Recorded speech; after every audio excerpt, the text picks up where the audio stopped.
And so it begins. Happy year of the Clique, guys. So, if you don't know, I'm going to be reading one of the Clique books each month in order, of course. There are 14 books, so at some point I'm going to have to double up. And at this point, if it's this hard to read them, boy howdy, is this going to be going until March of 2023. And I'm sorry, that's just how it's gonna be. I had a bad time. Like, I read alphas, and I never had a back-breakingly cringe moment where I just went, no. I started reading this on the 24th of December, the day it arrived. I did not finish this book until the 24th of January. It took me from the 10th of January until the, I think the 22nd, I have it written in here, to literally read the last 50 pages of this book. This book is 220 pages. It shouldn't be this hard, but it is middle school torture, and I just don't think I'll ever recover.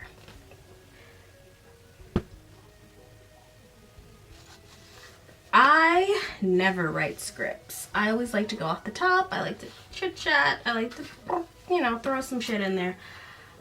I needed to feel like I was progressing in this project. So, an 11-page script, here it is.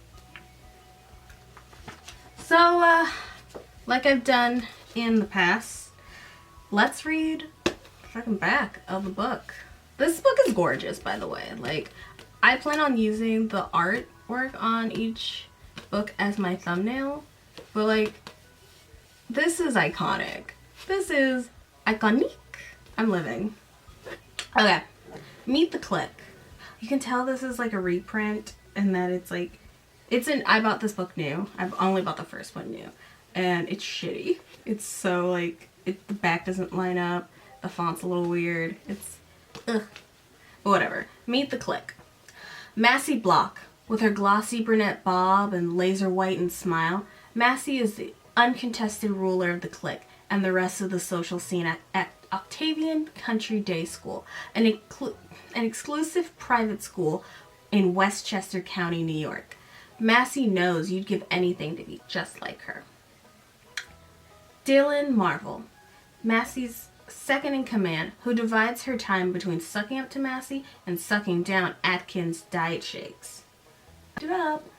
Alicia Rivera, as sneaky as she is beautiful, Alicia floats easily under the radar because she just seems so sweet. Who would love to take Massie's throne one day? And just might. Christine Gregory. She's smart, hardworking, and will insult you to tears faster than you can say, "My haircut isn't ugly." Enter Claire Lyons, the new girl from Florida in Keds and 2-year-old Gap overalls, who is clearly not Clique material. Unfortunately for her, Claire's family is staying at the guest house on Massie's family's huge estate while they look for a new home. Claire's future looks worse than bad Prada knockoff, but with a little luck and a lot of scheming, Claire might come up smiling like Chanel number 19. The Clique. The Clique. The only thing harder than getting in is staying in. And, we get this is a Lacey Harrelson book, so it's the same little blurb about her about working at MTV, and she lives in New York. I don't know if you've noticed, but I got tabs. Every time something was fucking buck wild, I have a tab for it. So we're just gonna absolutely work through this together. I'm so sorry. Okay, so this book takes place in 2004, by the way. I wasn't sure about the date of production, and I could have sworn it was more contemporary with my secret life. But I'm curious. I have it right here, actually.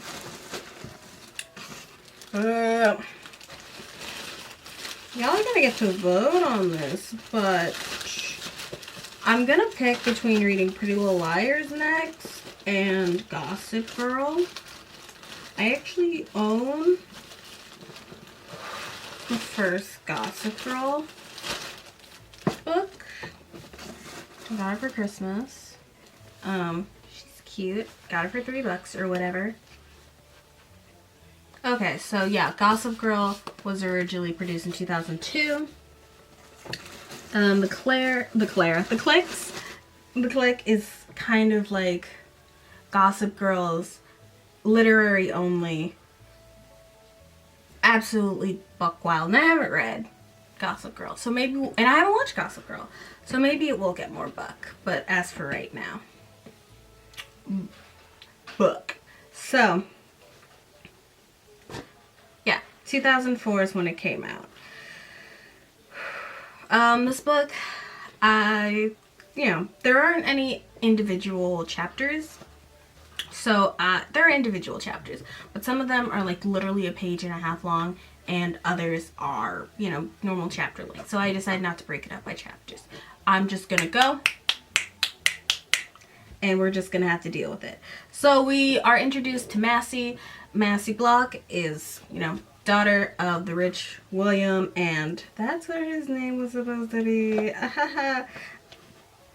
of the rich William and Kendra Block, and it's unclear what he does, but it's pre-recession. All jobs are safe. All jobs are good. She's entering 7th grade, which, whatever the age that you enter 7th grade in, if I could slap that up here, she's pissed at her parents because she can't go on her annual Labor Day preschool starting shopping trip with her best friends because her parents are welcoming their guests. William's college friend, I'll put his name up here if I ever look it up. Lyons is here to stay at their guest house while they look for a house of their own in New York. Massie asserts that they must be poor because why can't they afford to just buy their house? But that's, a decision for another day. Massie is the only child of New York rich socialite family, the Blocks. This book has you questioning again. In the alphas, is it morally correct to call a 14-year-old a bitch? Now you're questioning, is it morally right to call a literal 7th grader a bitch? But we're not going to call her a bitch. We're just going to call her a brat. We're going to be polite. Massie as a character craves control. She has it, pretty in the bag, but, she still wants more. She wants more and more and more and more and more. She wants to go shopping. She can't go shopping. She throws a fit and goes back to her room with her pug, Bean, which, if you were around in the, reference my primer video as you need to and want to, if you were somebody, you had a pug. Oh my god. I feel like each decade has a, designer animal. I feel like that died in the 2010s because of things. Am I gonna take a labradoodle? I'm gonna take a little cul-de-sac talk about labradoodles. But in, growing up in the 2000s, you were, early on, it was Paris Hilton and her stupid jittery chihuahua. And many girls my sister's age, my sister's 7 years older than me, had that jittery chihuahua bullshit going on. There are a lot of dog breeders here because I live outside of a large city. And then growing up, it was pugs, and they got a little face, and at the very end was Beagle's, a very standard American dog. So in the middle, where we are right now, it's a pug, her black pug. And then in the 2010s, it was labradoodles. But adopt, don't shop really came in hard. And I know we're only 2 years into the 2010s as a decade. And most of this decade has been spent you know, with financial insecurities, that you can't just get a, you know, pretty dog for aesthetics. I mean, you still could, but, you know, it's not a good look. But we haven't really had a dog come up and be like the spokesperson of that decade, especially with Labradoodle, which Labradoodle being the last one, being like the poster child for hybrid, like, hypoallergenic dogs that if you don't breed them right, which most people don't, you end up with little monsters that scream and are little health, just, the platonic neutral supposedly for Labradoodles is that they are little, you know, they're not supposed to get sick that easily, but they absolutely, if you don't breed them right, you might breed in the absolute buck wild genes, and then they're just screaming at you. And, you know, their Labradors can be very angry, territorial dogs. Well, now you got that, and poodles also big assholes. Labradoodles are not good, and even the guy who, like, created Labradoodles, and gave them their, like, marker is like, that was a mistake. Big whoops, guys, sorry. Sorry for the little dog circle. Massie could have brought Claire with her, but she didn't, because she just, you know, she doesn't like being told what to do. She's not gonna bring any kind of clout to her, and she just, you know, she hasn't met her yet, but she does not like her vibe. She does not like that poor people vibe. Ew, smells like poor people in here. But she doesn't want to, because she just doesn't like her. She hasn't met her, doesn't like her, as 7th graders tend to do. They just smell blood in the water. We are taken up to Massie's bedroom. Massie has an all-white bedroom. Think absolutely the tackiest influencer you've ever seen from, like, 2012 forward. But she is fashion forward. She saw it in at a hotel that she stayed in, and was like, that's what my room is gonna be. She only has one pop of color. There's a TikTok I saw talking about the color theory, and about the color theory of the Nazis, and how they essentially would do color because, you know, you need color technically, like your brain scientifically actually does need color, but you know, that's seen as, you know, lesser, so they'd only do pops of color. So she's rocking that Aryan Nation chic. She has a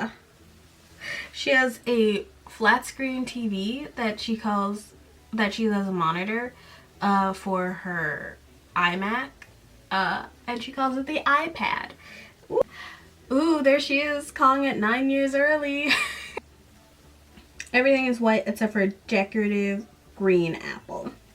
Massie is like the original hype beast. She cares all about labels, and throughout the book she's going to tell you the labels of everything she wears, every single item, and the items of what other people wear. Like, she can name pedestrian brands.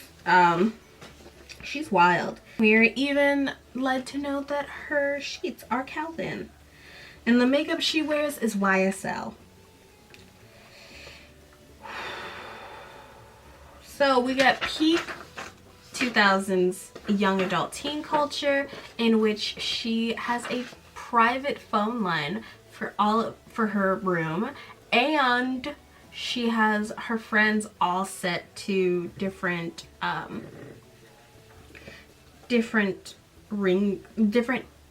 numbers, different speed dial numbers. God, I forgot. I'm a bad elder Gen Z. So she calls her 4 closest friends Alicia, Dylan, and Kristen. I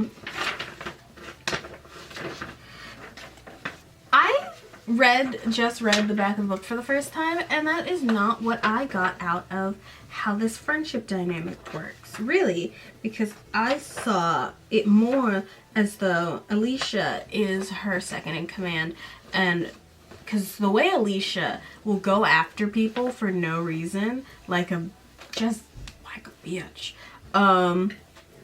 and looking for Massie's approval, Dylan does not do that. But Dylan is much more insecure. And so Alicia and Massie kind of can pick at her. I just feel like a second in command. If I was someone's second in command, I would not let that shit fly. But I guess that's why I'm an Aries. Aries, Aquarius, Aries. I'm just too leader, too alpha. I might even be, what are they calling it? What are little menlets calling themselves now? Fucking Omicron. Are they Omicron men? Sigma.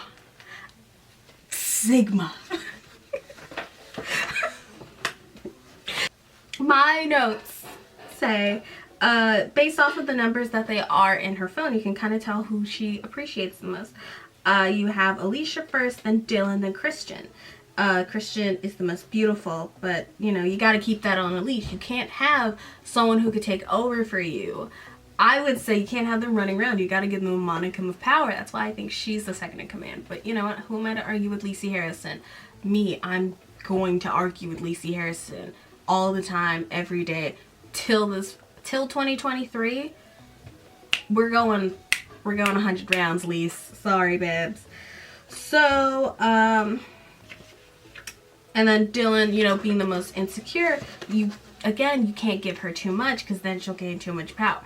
You gotta play mind games, teenage girl mind games, teenage girl risk. Christian has the most going on outside of the group. She like plays sports and is, you know, very smart. She doesn't need to be around them. She could have other people and she just doesn't. I think part of this is all coming from the fact that I have read these books before, because I'm going to reference things that are not in this book, but are things that I know because, not a lot, but like things like, I think Christian having friends outside of this group, and also the group name being the Pretty Committee is something that I have held on to for the past 10 years. Shit, I'm gonna be 24. Oh my god. She calls the girls to break the news that she can't come, but instead of telling them the truth that her parents have her doing something, you know, instead of exerting any idea that she isn't fully in control and doesn't have everybody in her life whipped, she lies and says that she's feeling sick and that she can't go. Lament about the things that they're not going to be able to do. Dylan's not going to be able to pick out any clothing that doesn't make her look fat. They would say that makes her look fat. I would say make her feel fat, because she is, again, 7th grade, and as a chubby 7th grader, literally I was chubby until literally the moment I turned 20. I was a round-faced chubby baby, and I looked at a photo of myself. That was a round ass face. So you're not actually fat, honey. Your adult body hasn't finished growing in, and anyone who tells you differently is absolutely A, a bully, and B, not a doctor. Honestly, doctors can't be trusted in the matters of fatness, but as a woman body as a woman person with a woman body, I can tell you that at 7th grade, not fat. Honestly, you can't even say you're fat until you're like 30. Sorry. I will not be taking notes on that. Like mid-sized girls being like, I'm so shut up. I'm sorry, there's so many tangents. I'm like 94% titty. And like, people in my life thought it was fat. I'm not fat. I just have large breasts. There's a difference. Who's gonna tell me if I look fat when I try stuff on? Dylan, ask the mirror, Alicia said. Kirsten let out her famous raspy phlegm-caked voice. Kirsten let out her famous raspy from phlegm-filled cackle. Oh my god, Massie smiled with relief. They wanted her with them. They needed her with them. And with that, as always, is what she always wanted. That's all that mattered. But she knew how quickly they could change their mind. You all go. But I want to hear every detail of what happened. Page 6. Introduced to Claire. Claire's being introduced to Willem and Kendra. They call her a knockout. They call her a knockout, which again, be like, oh, you're such a beautiful young lady. That's, calling her a knockout's weird. They'd be like, look at that smoke show, kindergartner. They say that she looks like Gwyneth Paltrow, which I was like, which is odd as hell, because like in 2003, how old was she? She was 31. I already looked that hot mess up. This is in Massie's POV still. And we get another label drop of Hermes. I'm not gonna do that. I mean, you can cut that bit. She's wearing her Hermes belt, which is wild as hell. But the style philosophy of wearing like a capri pant in the first place and using a scarf as a belt. In the 2000s, belts were just everywhere and not in the... They were everywhere but in the loop of your pants. Like, scene kids seem to have taken that as like, oh yeah, part of being... No, everyone. No one had belt. No one had belt and pant. All they had was vibe. So, we get a reflect between super sleek, super modern Massie and Claire, who is from Orlando and is wearing overalls and a pair of Keds. She's got straight across blunt bangs. She's just like a cute kid. Claire tries to be normal. Like, that's what we're going to get from this book. Is Claire's going to start off interactions in a very normal teen way. And Massie's going to look at her as if she literally dragged her bare butt across the floor. She is so not used to the people not being glamorous and is so rude about it. She already doesn't like Claire and is going to make sure that she knows it. Claire apologizes for her brother being weird because he's abusing Bean, and Massie just looks at her just in the coldest way. And she's just like, baby. Like, Massie is like a baby Charlotte Pickles. Just like high octane feminism. High octane bitchiness. Because it's not even feminism. You notice I haven't used the term girl boss yet. There's no girl bossing here. There's... Alpha's was girl boss. This is gatekeep. So, she just power moves. She offers her hand for a handshake and then power moves her into a really firm handshake and then is like, oh, you flinched? Oh, oh. They have dinner. Massie's texting her friends while at dinner and then proceeds to go off and bring Claire into her room. Claire is like, you know, again, just trying to be normal, and Massie's not having not a second of it. Claire has best friends back home. They gave her these friendship bracelets and a camera to document her time in New York, and Massie's just like, oh god, how cute, how twee. I knew the word twee before TikTok ruined it. I will not be hearing from any millennials saying some shit. I will not be respecting anything you have to say. Okay, so Claire is like if you had the Euphoria universe, but then decided to have one character who's just normal, and they're like doing drugs and having sex on the table, and she's just like eating cereal from one of those tiny cereal boxes that they actually give you in schools. Like, she's so normal and everyone else around her is freaking buck wild. Okay. So, they sit around and Claire's uncomfortable in this menagerie of white and opulence, and Massie just does not have the time for it. So, Massie shows Claire the guest house and is like, peace, and goes off to go riding on her, you know, private riding trail that she rents out at Gollywog Farms. She has a horse named Brownie, and she's, you know, wandering around when she goes up, and, you know, she's on this trail by herself, when she gets passed by this speeding horse. She's easily freaked out. I have to read another quote. I hated this. She was ready to pick up the pace. Triple tapped Brownie, and he began to gallop. Massie could feel her newly sprouted A-cups bouncing along with her. She loved the constant reminder that they were there. What the fuck? Gross. Tomato, tomato, tomato, tomato. No. Gross. How dare you? Gross. That's so, I don't know why you have to talk about teenage girl bodies like that.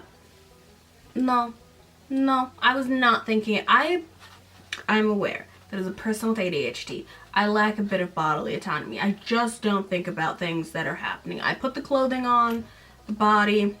If I can't see it, it's not an issue. Like, never had an issue, like, with, no. But I just wasn't thinking about my body like that, especially not in 7th grade. Not when I was reading these books. I know part of it, and I was just very unaware of my body, but I also can't imagine bringing attention to it like that. Like, that bouncing breast line came straight out of an erotic novel that I would have read in high school. Like, that is gross. That is cheap and gross, and just tomato. You see? Oh my god. And you're writing the Monster High books? I hope you've grown from this. I bet she has. I bet she's grown a lot from, like, the Alphas and Clique books. But, god, I hate these.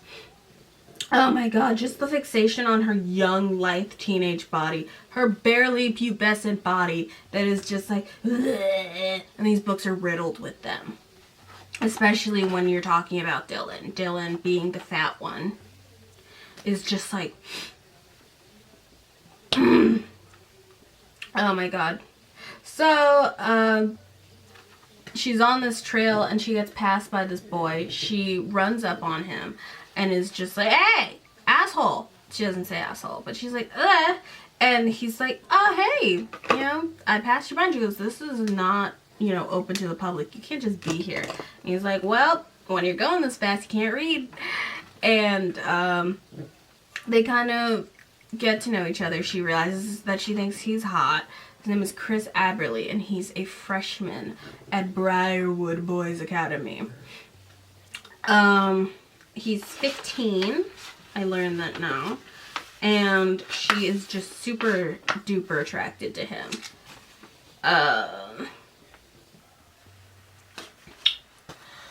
Okay, so we meet Chris, and she's decided that he is a hottie. A cutie patootie. And he's like, oh yeah, let's meet up and go riding next week. He says it's a date. She gets all flustered and she's like, ooh, I'm moving in. Gonna get me a high school boy. Ooh, I will.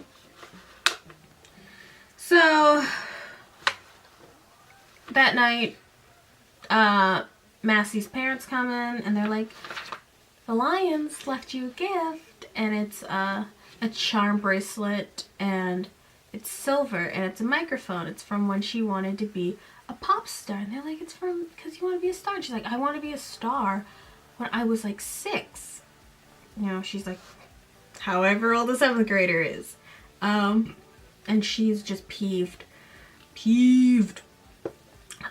Specifically because it doesn't match the rest of her charms on her charm bracelet. Her charm bracelet is all gold, and as a gold girl, I happen to agree.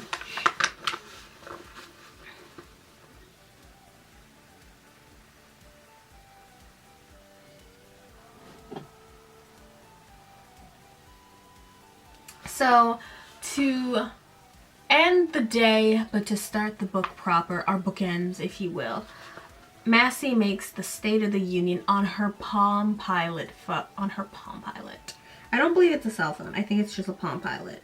Which there was a difference. Which is like a pager stepped up, but less than a cell phone. It was texting before you could really text. On like a sidekick, which will be discussed in the My Secrets of My Hollywood Life book. In her State of the Union, it is a, what is in is Chris Aberle, public trails, horses, and what's out is Claire, private trails, and lions.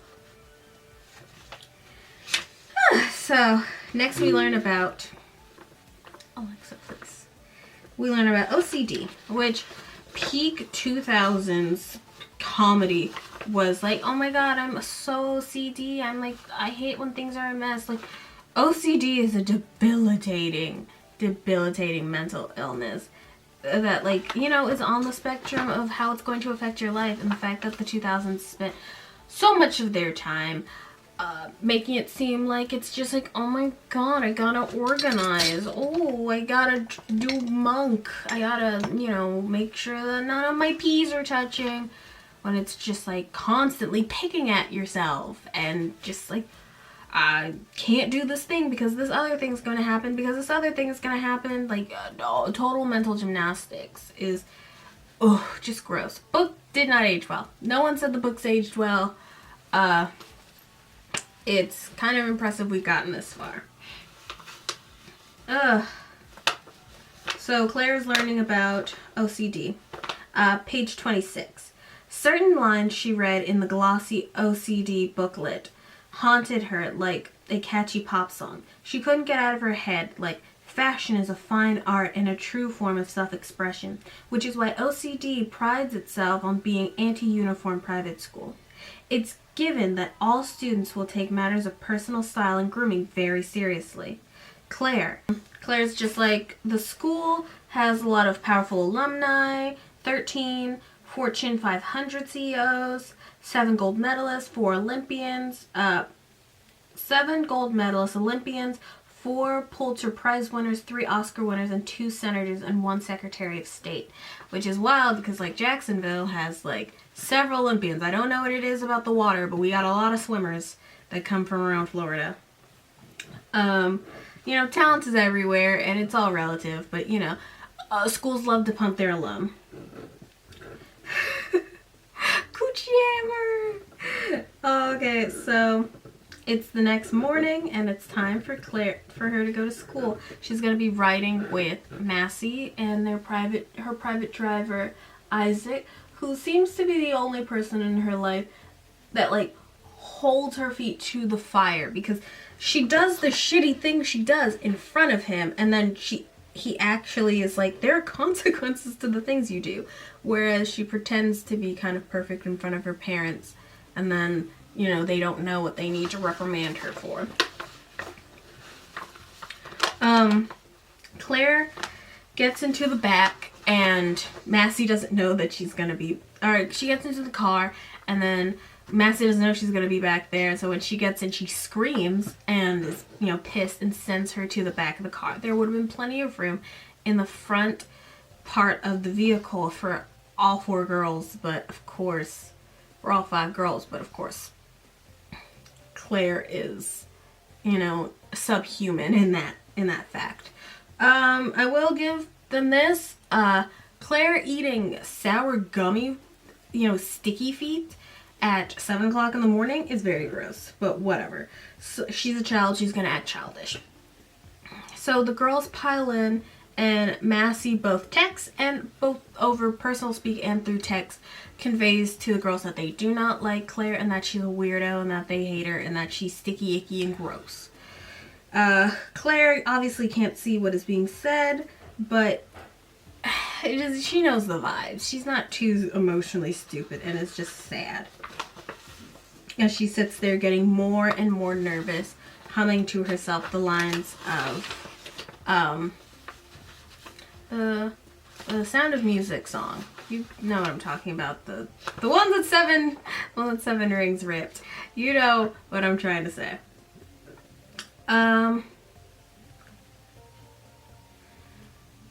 So they drop her off at the school, and Massie doesn't let Claire out of the back of the car, and Isaac's just like, well, all the girls are gone by, and then Claire's just like, oh, I just need to get out, and he's like, shit, there's a child back here, and then proceeds to chew Massie out, and Massie, like, does like a snarky little, like, are you a bug, because you're at my butt, and, you know, again, she, like, feels like she's won the day, but it's not like Isaiah isn't being paid by her parents, so we can't, like, be like, shut up. But it's also just like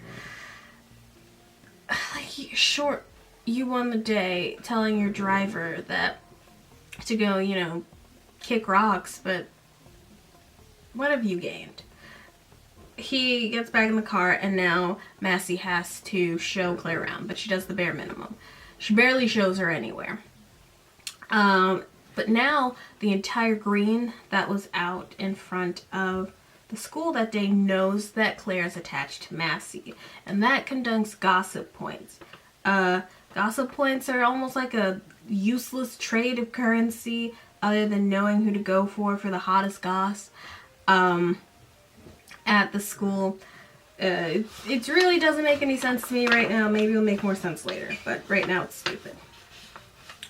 So the only other important thing from the pickup section is Alicia now has breasts and she's embarrassed by them, and Claire and Massie will not make it any easy for her. Teenage girls will find any flaw in your body and pick at it. And like, this book wasn't meant for parents. It's not like parents reading and be like, kids will be kids. It's like little girls learning how to be little girls from these little girls. And it just, ugh. So, Dylan is trying the new Atkins diet. Dylan's mom is a talk show a la like Good Morning America host in the morning. She's real big. Alicia's dad is a lawyer. We don't know what Kirsten's parents do. Back to Dylan. Dylan is chubby. She wouldn't even say she's fat. She's just like a chubby child. It is just so frustrating. That's like, your body hasn't finished growing. I know I've already said that. I might cut that section, because I like what I said earlier more. Christian comes to the car wearing sweatpants and sweatsuits, and she rips it off and puts on her cute clothing. And that's because her parents don't know what you do at school. Are they strict, or is it something else?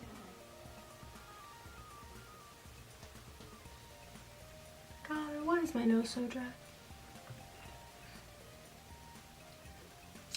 So this is the thing that the Clique is most known for. When, something that happened that, like, in this first book that people can remember, it's normally the period scene. So they're all, they go to first period and everything, and they all meet up in the hallway near a coffee shop. Claire, who still hasn't gotten the picture, that they don't like her. And she really doesn't fit in with anyone else, so she just kind of flocks around them. Dylan spills coffee on her. Claire knocks Dylan's coffee into her. So Dylan runs off to go and get cleaned up, and then Massie says something short with her, and Claire, seeing it as an opportunity, says, you guys are a real bunch of bitches. She said it. Massie is entranced. She just doesn't, So she was the only one around. Everyone else has gone off to class. So Massie texts the group and it's just like, I don't even know what happened. She just hauled off and called me a bitch. She called us bitches. And thus the pretty committee moves into action. Crazy. So it's an art class where everyone but Massie is in the art class. Dylan comes in late. Alicia's already in the back. Kirsten's at the front. She's sandwiched between Kirsten and Alicia. Alicia has her bag of stuff in one seat, so she doesn't sit there. So she sits in the one in front of Alicia. Mind you, Claire's wearing white pants. She's sitting back there and all that good stuff, and then she gets called up to the front for something, and then it is seen that she has a large bright red stain on the back. She's in an art class. I don't know if I specified that. But she's got this bright red stain on the back of her pants. She's like, The teacher sees it. Instead of telling her, is just like, go to the nurse. Well, she doesn't know where the fucking nurse is, and this teacher sucks, so he doesn't tell her. So she has to run around looking for the nurse. Massie tells her, oh, it's at the end of this hall. It's, of course, not at the end of this hall. So now everyone's seen her running around with these period-stained pants. Biggest meltdown. And she finally gets to the nurse, and the nurse is like, oh, you started your period. She's like, no, I didn't. And she's just like, this is a super normal thing to happen. And she's like, but I didn't start my period, lady. But it doesn't matter. The nurse is just like, well, I can't let you stay in those bloody clothes anyway. So you might as well pick up a new outfit out of the lost and found, because none of these kids care about their clothes at all. So you can just pick whatever you want to wear. And she's like, hell yeah. So she's got the most 2000s outfit. She's wearing dark wash boot cut jeans and a pointy toe boot and like a leather jacket. And she's like feeling herself. And she goes to lunch. And she meets this other group of girls. And they're talking about cameras and stuff. And they're kind of like weird and alternative. She doesn't even bother to try and sit with the pretty committee. And they're, you know, these group of like kind of alternative girls are just, you know, they're very nice to her. And she kind of clicks with one of the girls in particular who has the same camera as her, Lainey. And Lainey is like, she's got oatmeal, and that's apparently really freaking weird, but like, I love oatmeal, and I've always loved oatmeal, so I do not see why all of the attacking is coming from, but whatever. She meets up with Lainey, and they're like, oh my god, let's be friends. Let's like meet up this weekend and talk about cameras.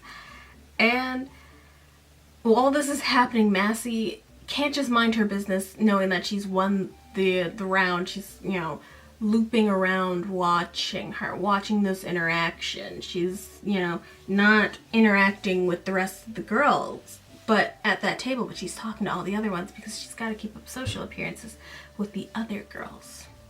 Very interesting. Classes go on and whatever else.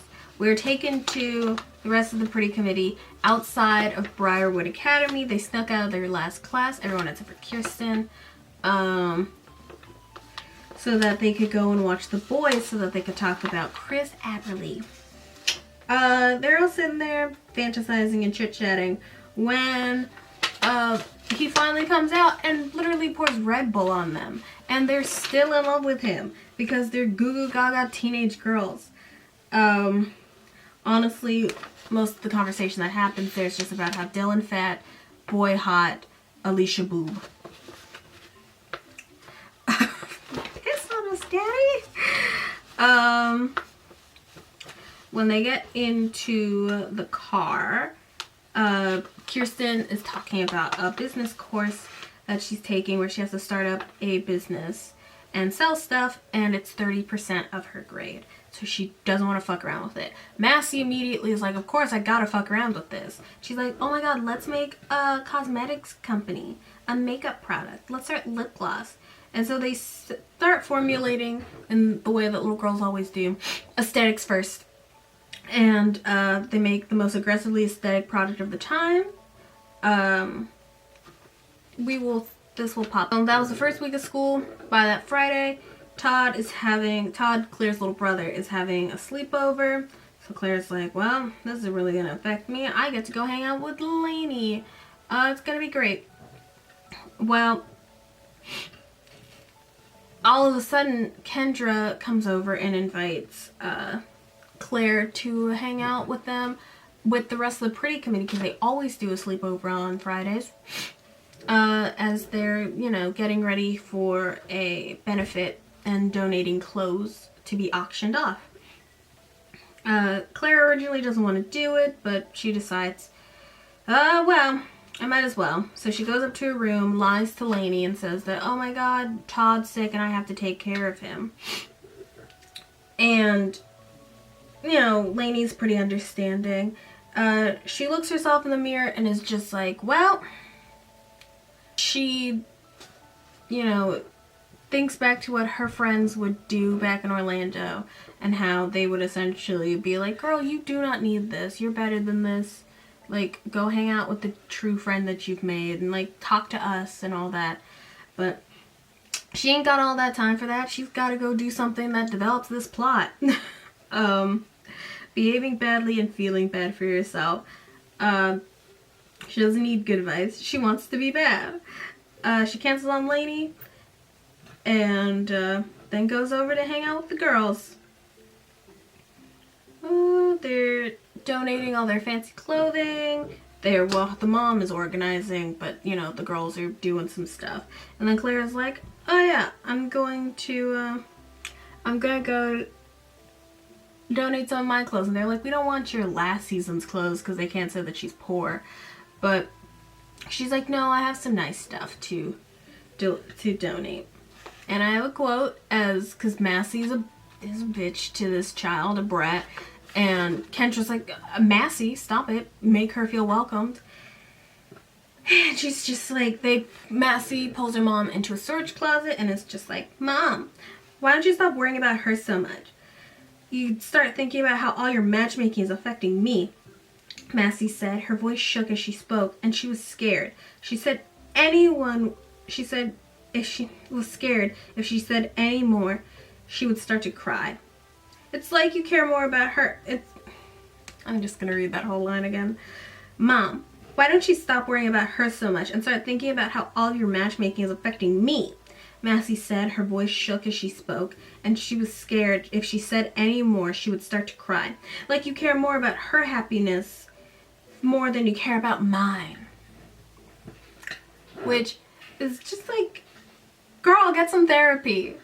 Like, I honestly don't believe that she is just being this manipulative out of nowhere. I think she, honest to God, sees Claire as just a threat to her and everything she is, and it's severely unfounded. It's essentially just, you know, barking at anything that moves in the shadows of the night.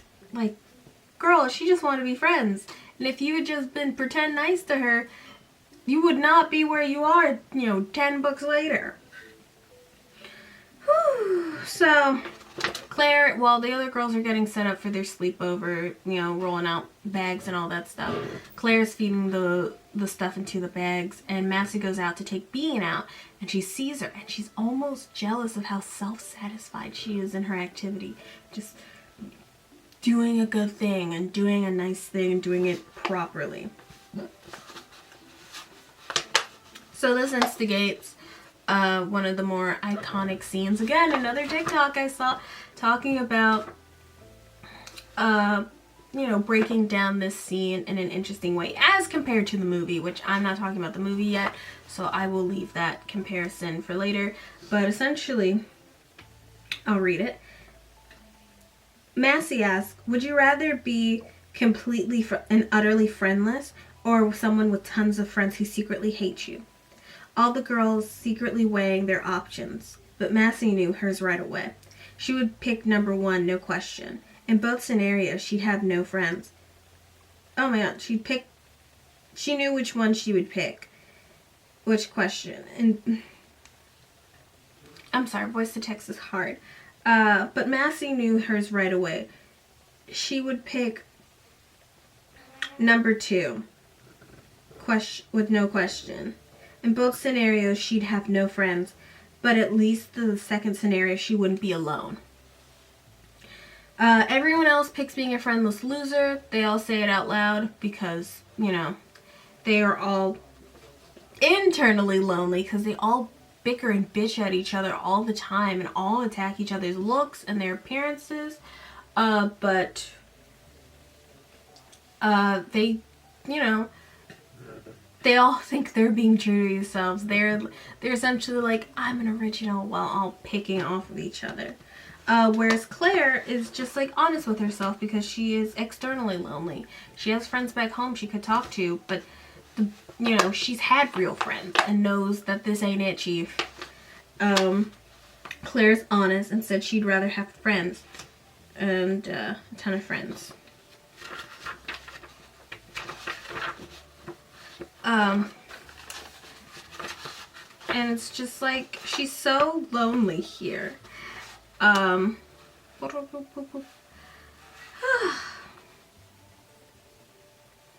She just wants friends, dude. Well, the air is thick with contemplation, and Alicia says, congratulations, you're already halfway there. The friends part is the only thing you're missing. And Alicia's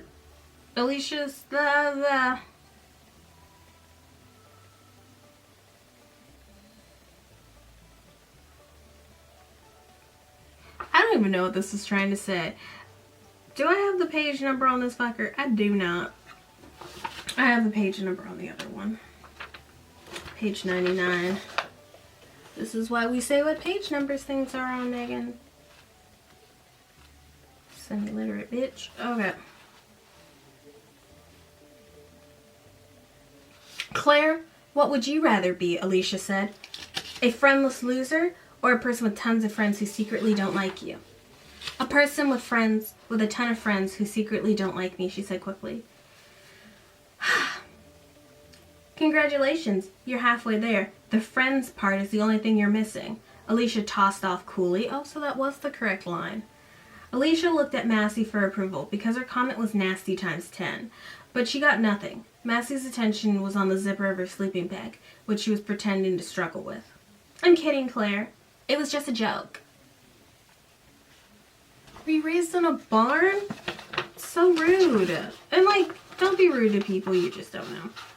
So, the sleepover, quote-unquote, rages on, and they're like, oh my god, Dylan, call that hot guy from General Hospital that your mom interviewed, because her mom did a phone interview, and Dylan got the phone number.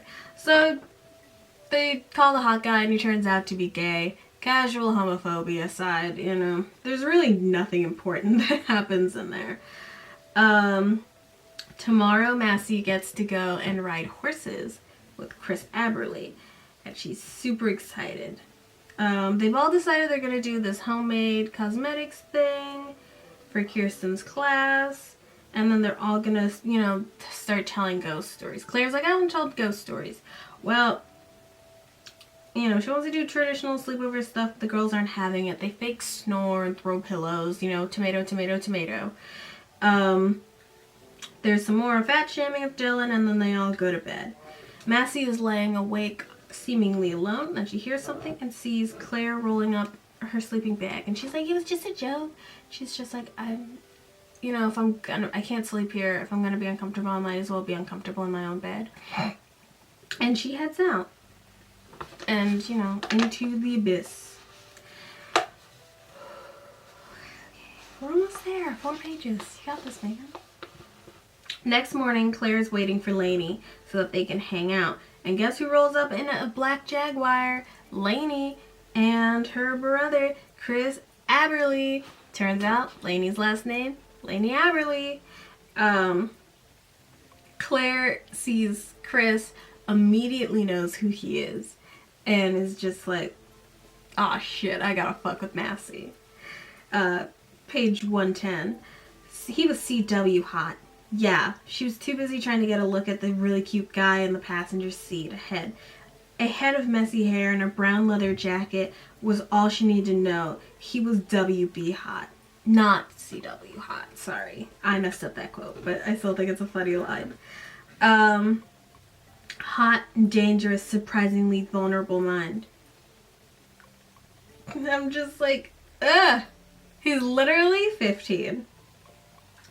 So they're like related, and Claire's like, oh my god, da-da-da-da-da, you're whatchamacallit. And he's like, yeah, I'm whatchamacallit. And she goes, oh, you go to Briarwood, my brother goes there. You know Todd? And apparently on the first day of school, Todd was like, if you want to make friends, you gotta go take raisins. And she's like, what are you gonna do with the raisins? He goes, I'm not gonna tell you. Well, what he did with the raisins is he threw them at the headmaster, getting Chris Aberle in trouble, which is why Chris Aberle had detention on the first day, which is why he took so long to come out of the school, why he poured Red Bull on the girls. But he's like, oh hell yeah, I want to go say hi to Todd, which is wild because Todd is even younger than Claire. So he's like in 5th grade. I, as a freshman in high school, had nothing to say to a child that was literally in elementary school, but like, go off, queen, I guess.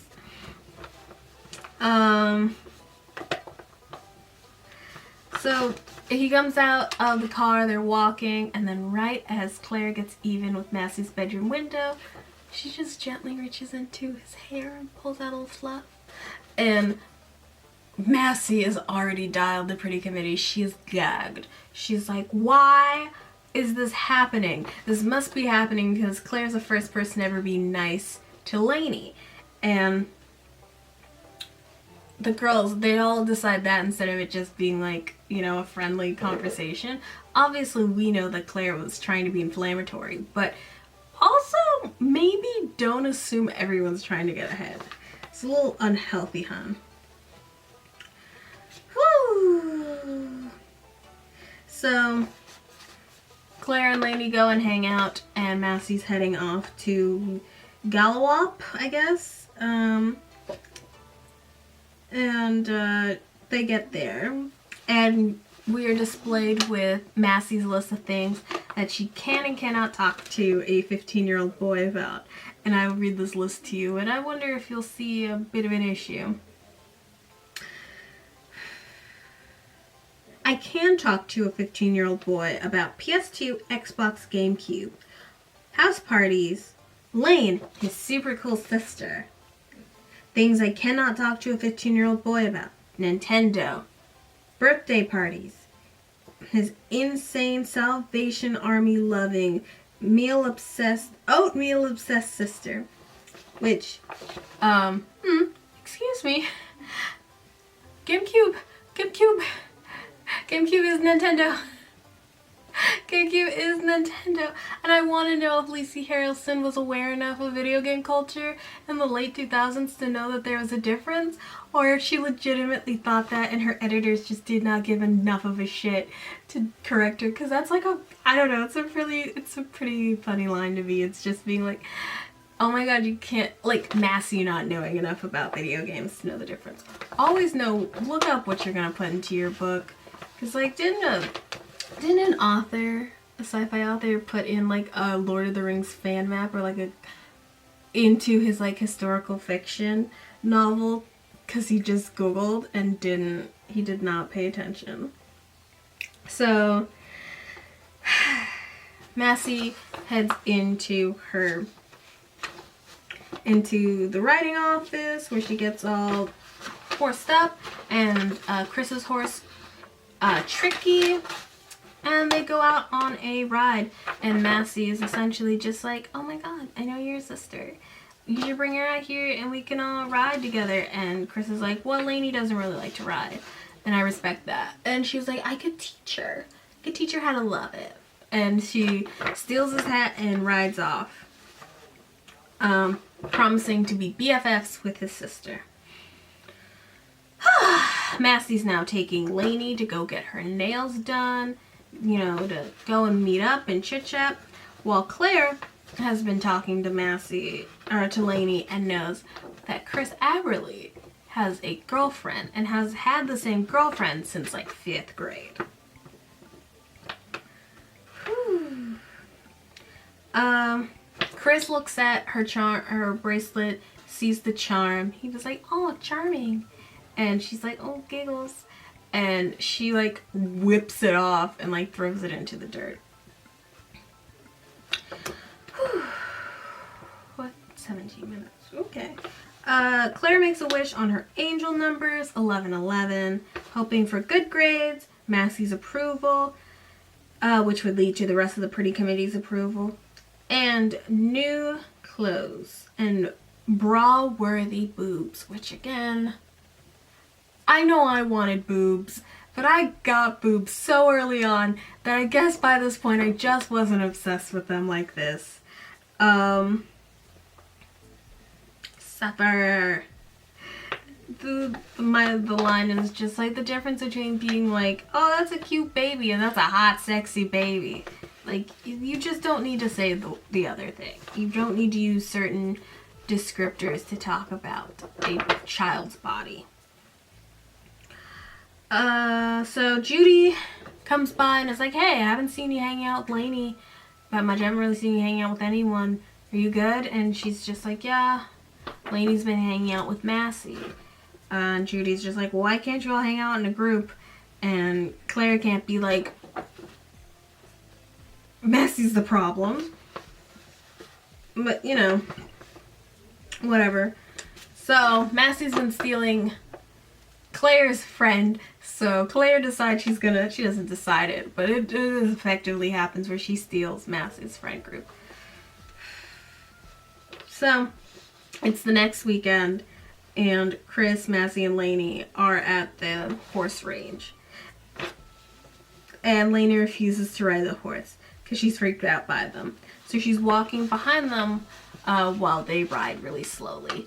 And they're all chit-chatting, and, you know, she's trying to kind of, like, parse out if he likes her. And Lainey's just, you know, being best friends with her brother. And, like, that work.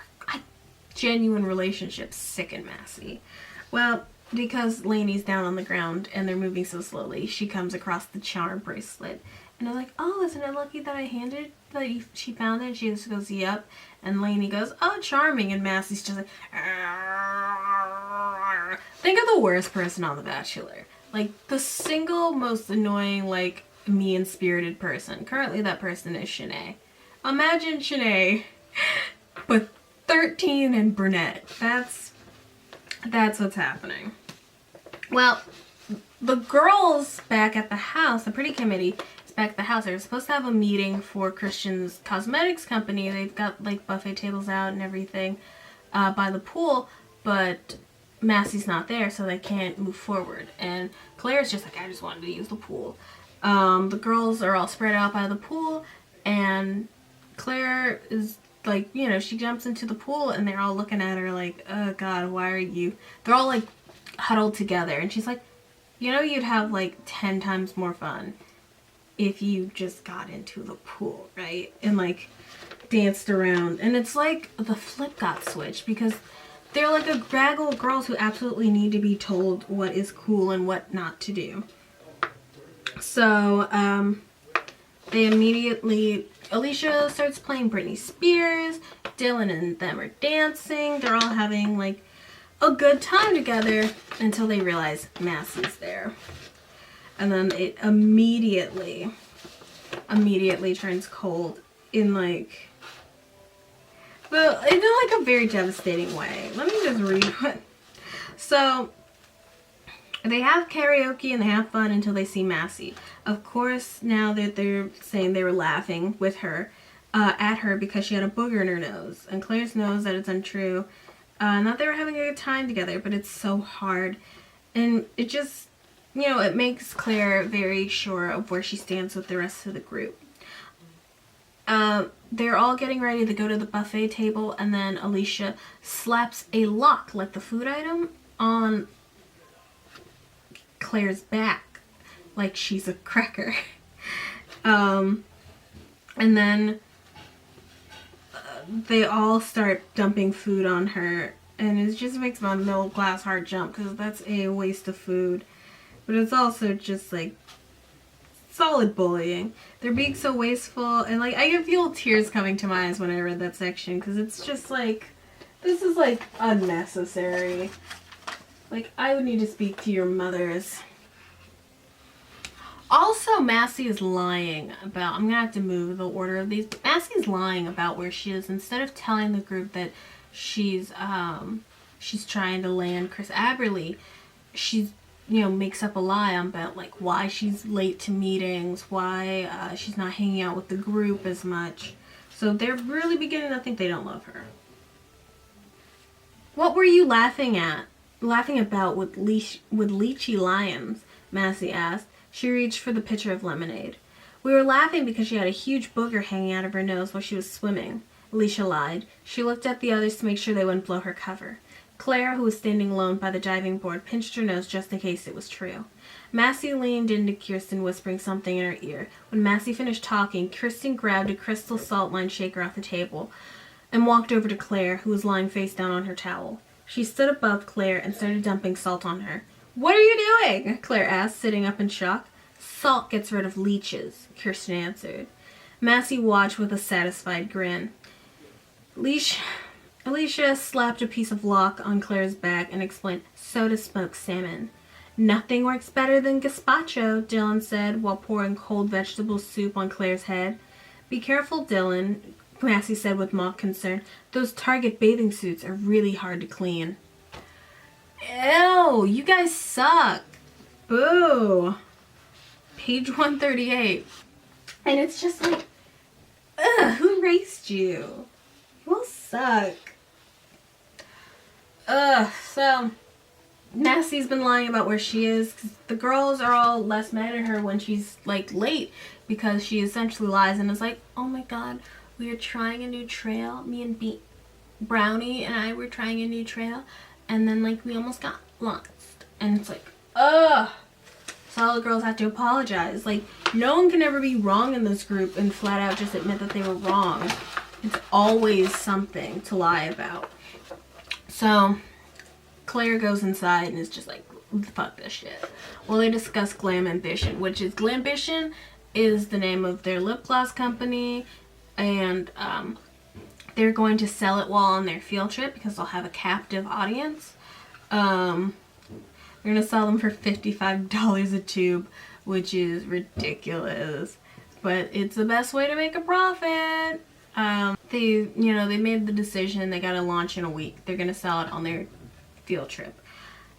I started reading that chapter on the 10th and did not finish until the 20th because it rocked me so poorly. There were other things in my life keeping me from reading this book, but it was not a fun escape. It was not a fun time.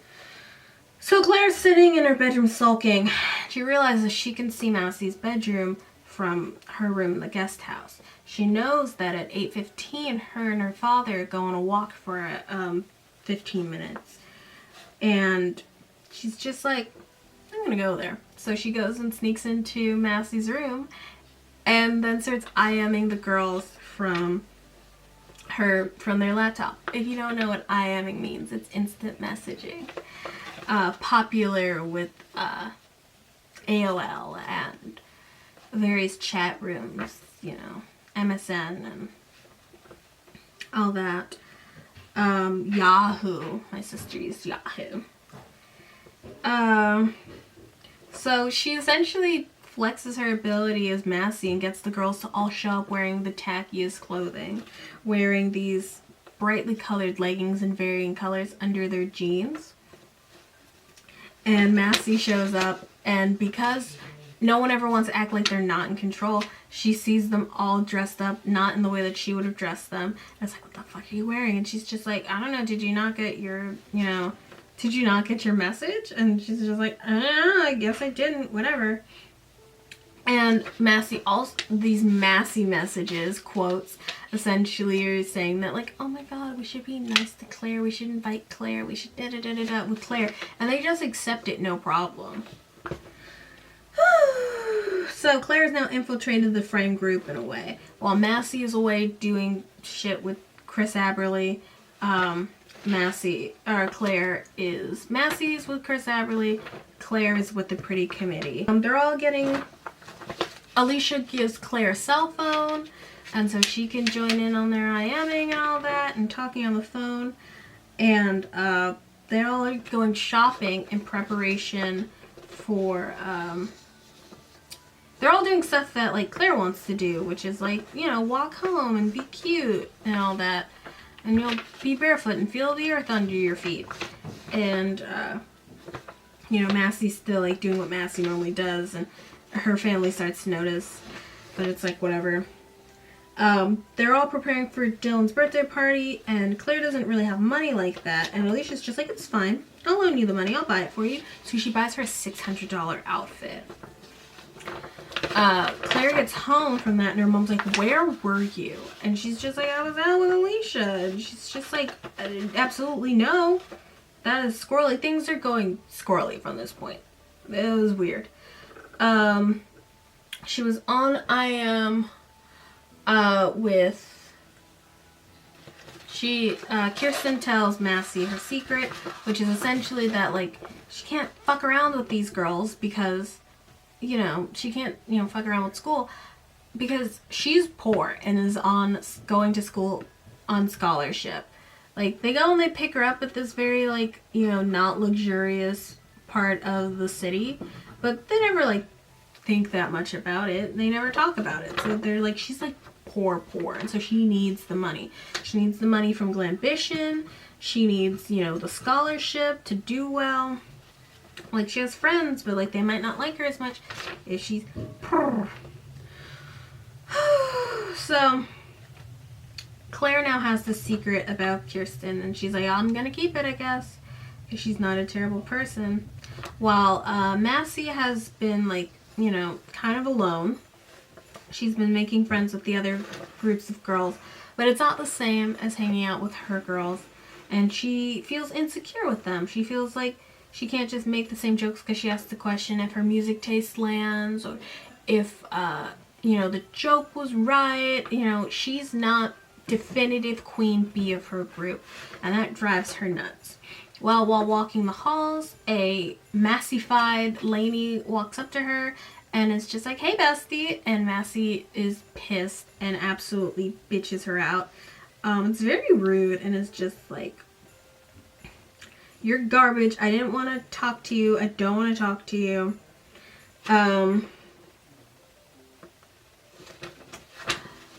Fucking buzz off. And she does. Her feelings are hurt. Well, Massie starts to catch on about this I am thing,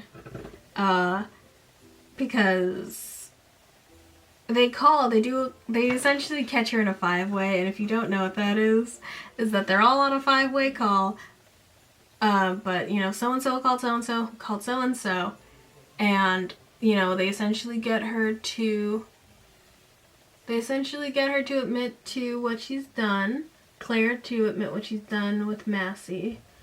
And Claire knows that she's been caught. Like, they don't even have any big, like, standoff about it. They're just like, this, you know, leech pretender to the throne loser was out here pretending to be me. And she, like, knows what she's done. She knows she doesn't have any friends anymore. So it's time for the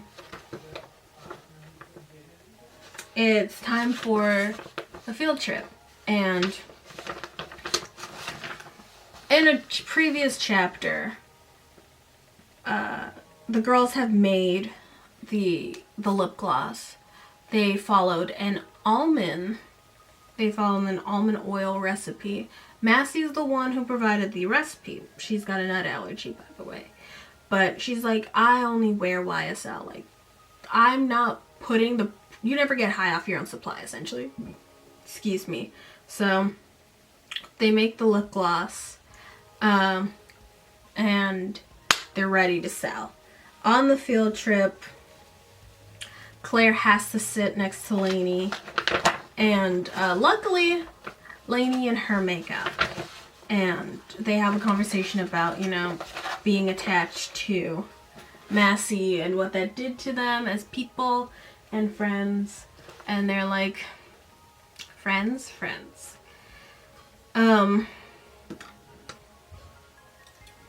Well, the pretty committee gets up to start hawking their lip gloss. They're like, it's great, it's gonna bring you boys. I've been using it to kiss freshman Chris Aberle. Claire's like, Chris Aberle has a boyfriend. And the crowd is just like, woo! Promiscuity! It's freaking banana pants. But they're like, you can get this magic lip gloss for yourself for just $55 for one or $10 for two, which is like, I mean, I guess. So they sell out of the lip gloss. These other girls are just like throwing themselves to get it. When the first ones start putting it on, and they're sitting in silence on this bus on a trip to Manhattan, a couple of the girls start having allergic reactions. Turns out they're allergic to nuts. And as they're like freaking out, thinking they're gonna die, and it's like burning, and they're like swelling and panicking. Kirsten texts Claire and is like, it's the oatmeal. It's Lainey's oatmeal. You gotta do something. So Kirsten has to issue refunds for her business, and they take the money that they spent on the refund and they give it to Claire so that she can rub Lainey's oatmeal on their mouths to soothe the allergic reaction, which isn't how oatmeal allergies work. I swear to God, if I could eat pineapple and all I'd have to do is like eat some oatmeal afterwards to soothe it, you'd never catch me swapping down Benadryls with my margaritas. I love pineapples. Kristen and Claire kind of have an unspoken alliance now, because she's like, I'm glad. Claire gives Kristen the money that she earned from the selling of the lip gloss, because Kirsten needs the money and she knows that. And Kirsten's like, I'm glad I told you instead of Massie, because Massie would have been like a bitch about it. And Claire's like, whatever, it's fine. They have this unspoken, you know, kind of respect for one another. Lainey and Claire friends. Woo! Almost to the end of the book. Lastly, Lainey and Claire hanging out with Chris Aberle, and they're like, you know, we're coming up on, it's almost dono time. It's time for the thing. Are you coming? And Claire's like, yeah, might as well. Chris, are you coming? Chris is like, yeah, I'm gonna come and I'm gonna bring my girlfriend. It's gonna be a super fun time. Can't wait for Massie to meet my girlfriend. Claire's like, oh, that's gonna, you know, I'd pay front row seats to see that hot nonsense pop off. So I really like this section because it really demonstrates just the fact that these are in fact little girls. These are teenage, awkward, you know, pubescent little girls, just like trying to figure it out and trying to look their coolest they possibly can. So Massie comes in and she's like, I'm gonna go, time to go break hearts, and she puts on her sexy dress and she puts on her Manolos and like all these adult things.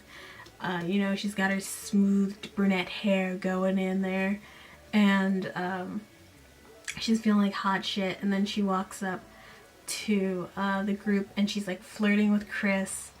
Claire and Lainey and Chris are all standing in a group, and she's like flirting with Chris a little bit, and she's like really feeling herself. And then Chris goes, oh, would you like to meet my girlfriend Fawn? And Massie tries all of her tricks in the book and it just doesn't really work. She's like so disgruntled, and she's just like, oh my god, nice to meet you, Dawn. And it's like, Fawn is just like, oh, I mean, she got my name wrong, but that's whatever, and like just goes back to being nice to Claire and whatever, because she's not a child and those kinds of things. Like, high school is its own bag of worms, but it's not nearly the big bag of worms that like middle school is. Like, nothing is more scarier than a 7th grader. I'm telling you.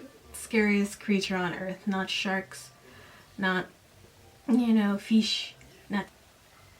So Massie goes to the group, goes back to the pretty committee, and it's like, oh my god, he shot a booger at me through his nose and I just didn't want to embarrass him, so I didn't tell him. So like, you know, I'm just done with him. I'm done. And the group's like, oh girl, yeah, that totally makes sense. Well, let's get a new hottie. And they're like these like pimple covered, equally as young boys come up to the party, and they're like, she's like trying not to dance with one of the pimply ones. And one of the boys, Lainey and Claire, just like little kids, they're just like dancing crazy in the middle of the dance floor, while Massie, who's fully not having a good time, is like dancing with this boy. She's either like looking past him or making eye contact with the ground, because she's just like, nope, not interacting with this. This does not compute with my fantasy. This awkward teenage boy. Up until, oh god, wait. So they do the auction. They're auctioning off clothing. It turns out Claire, once her mother found out that Alicia had spent $600, she was like, you have to return that money. You have to buy it back out of your own savings. And Claire's like, I don't even want the outfit like that. But if we do it this way, via auctioning it off and then her buying the outfit back, she can, you know, give the money to charity and then give Alicia her clothing back. Because Alicia's like, you auctioned off the clothing I gave you, this season's clothing, And so Claire goes, you know, back and forth. She earns back the clothing for $600 and then gives it to Alicia in a very smug motion. I think Alicia is going to be the hardest person for Claire to win over. Now they're trying to get the last $1,000 for the benefit, and William and Jay are like fucking wasted. They always get wasted at these events. And so they're singing 100 bottles of beer on the wall, and they're trying to like grab the girls, both Claire and Massie, to join them up on stage. Well, Claire and Massie go and hide in a bush all night from their fathers, and they actually bond. They actually have a moment of understanding one another and giggle and laugh and share jokes. And like Massie admits that like she likes the sticky feet, gross, but that she, you know, is afraid of it making her fat and what it will do to her body.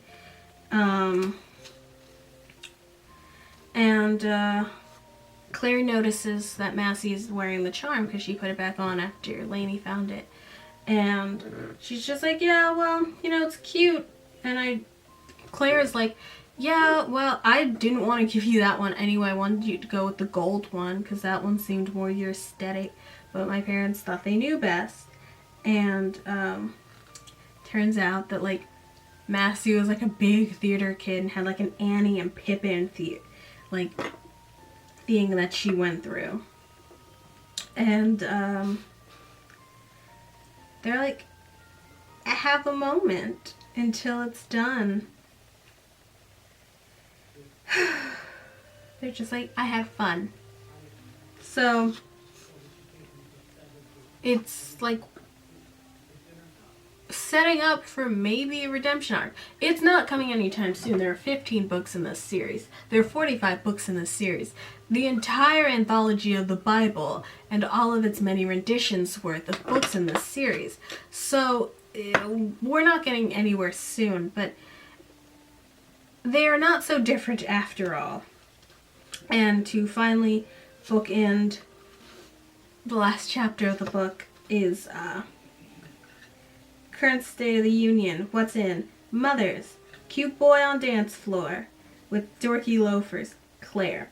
Out. Fathers. Chris Aberle and Claire. Also, Chris Aberle, when she found out that he had a boyfriend, lost his first last name privileges. He's just Chris now. That was fun. Yeah, God, this book took a lot out of me.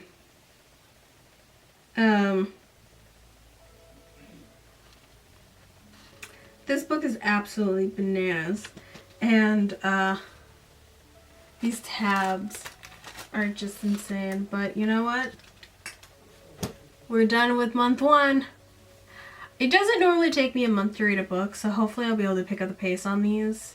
Maybe I'll come up with coping mechanisms and also not being absolutely emotionally destroyed by my college. Yeah. Alright, guys. On to the next book. I just...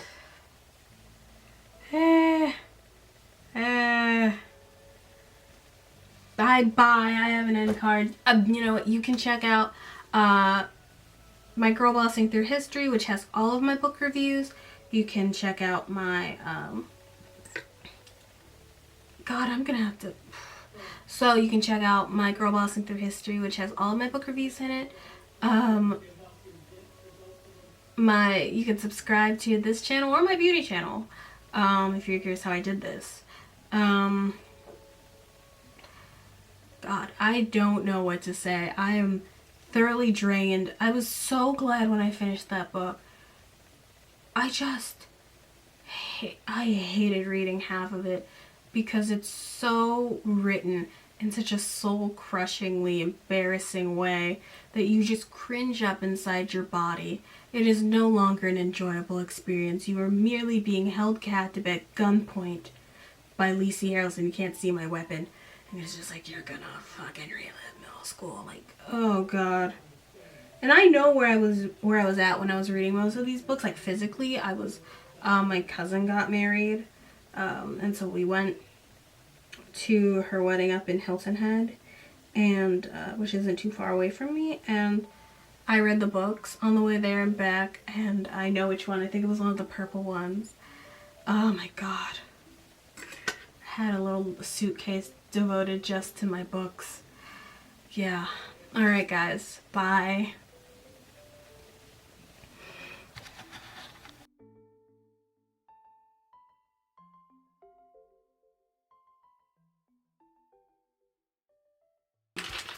And they're still relatively cheap, used.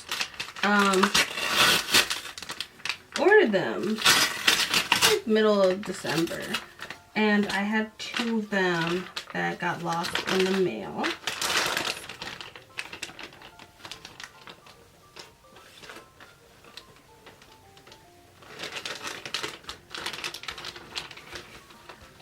Ugh, she's gonna need to be cleaned a little bit. Page on the inside are fine though. You know. Come back sometime in, oh, I matched this one better. Come back sometime in the last half of February where I will talk about Best Friends for Never, the second book in the Clique series. Bye babes. Bye.